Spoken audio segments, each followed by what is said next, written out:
guys, Figure Master Les with a new video, but an old subject. Christopher Reeve Superman. This is one of very few that I've ever made. Does have a sort of a unique base. I was sort of trying to get a look at the floor of the Fortress of Solitude without building the entire thing. This figure has a lot of input from a lot of people, so I want to very quickly mention them.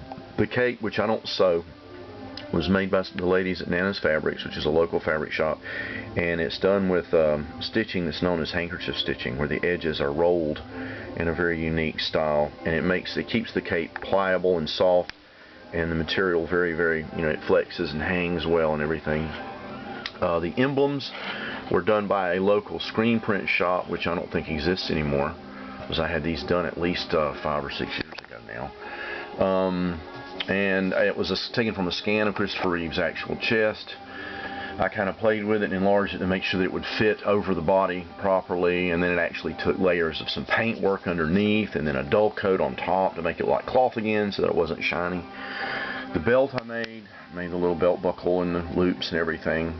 This was a part of the original Mego costume, which is what this is, from the 12-inch figure, which is the figure body that I used, which is both nostalgic.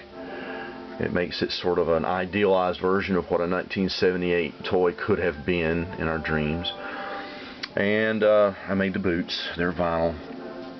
And a pain in the butt to make. Very, very hard. That's all hand-cut vinyl and then painted with vinyl paint. And these guys are not easy to make. It takes me a long time and a lot of sort of physical, mental, and emotional effort to do. I'm not a tights superhero custom maker, so unlike some people that are, and probably it comes easy to them, this kind of work is very hard for me. It's so exacting. It's like painting cars, you got to get it really nice. Quick words about the head sculpt. It has a very interesting history. It started out as a sculpt on a bust by a man named Jim Maddox. This is one of the original Jim Maddox heads, and you can see there's likeness there, but as you can see all the changes I did in mine, so there's quite extensive. But I have to give Jim initial likeness credit. He's the first sculptor that probably cracked the code on any kind of Christopher Reeve likeness.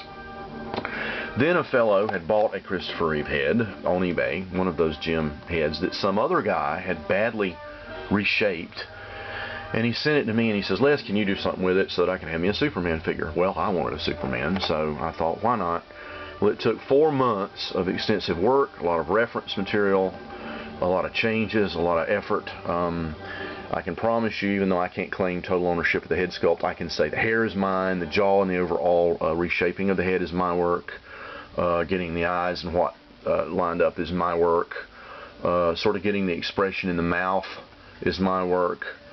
So I can claim, maybe 70%, give or take, ownership of that sculpt.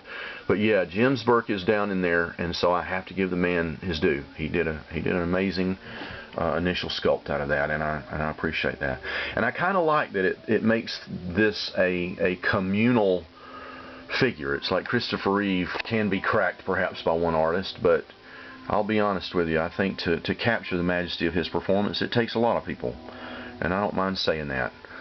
So, this is just my part in it, is putting it all together and getting the final pieces together and getting them polished. Quick look now at the Hot Toys figure of Jor-El to go with it. There you can kind of see them together. Kind of a nice combo thing. And for those that want to see this one with the new Superman, here's the Brandon Routh and the Hot Toys figure, which I made a little taller and did a few little bit of work on him.